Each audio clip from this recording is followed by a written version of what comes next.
तो हेलो दोस्तों, quick revision के हमने पार्ट 2 में सुदूर क्षेत्रों से संपर्क हमें ये पढ़ना था और हमने कच्चा माल प्राप्त करने की 2 विधियाँ पढ़ ली थी तथा सुदूर क्षेत्रों से संपर्क था ये सिद्ध करने के लिए हम ओमान तथा मेसोपोटामिया का उदाहरण डालेंगे। इसमें हम बोलेंगे अर्थात हम लिखेंगे कि हड़प्पावासी के पुरावस्तु तथा ओमान से लाया गया हड़प्पा में तांबा तथा इन दोनों के तांबा में अर्थात हड़प्पा ओमान के तांबा में दोनों में निकल के अंश मिलते हैं, जिससे हम स्पष्ट हो जाता है कि सुदूर क्षेत्रों से संपर्क करते था। मेसोपोटामिया में हमें भी ऐसे कुछ साक्ष्य मिले हैं जिससे स्पष्ट हो जाता है कि हड़प्पावासी दूर के क्षेत्रों से संपर्क करते थे।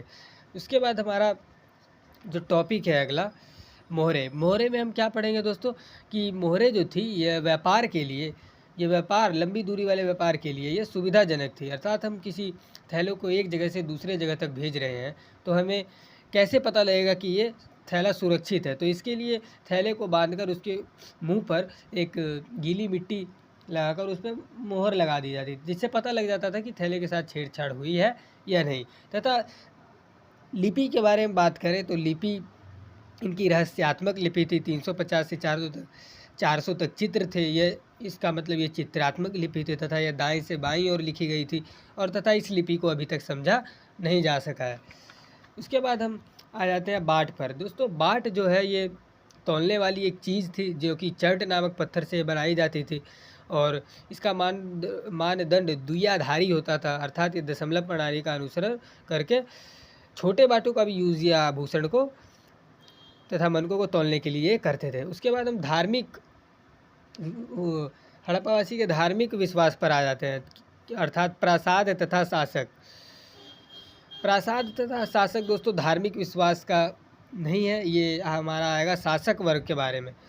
हम पहले हड़प्पावासी के शासक वर्ग के बारे में जानेंगे, धार्मिक वर्ग के बारे में हम दोस्तों आगे जानेंगे। तो हड़प्पावासी के जो शासक वर्ग है दोस्तों, इनमें पुरातत्वविदों ने पूरा वस्तुओं के अध्ययन से सहायता तो की है, अर्थात उन्होंने पता लगाने की कोशिश तो की है, लेकिन वो पता नहीं लगा पाए, मतलब हमें स्पष्ट जानकारी नहीं मिली है।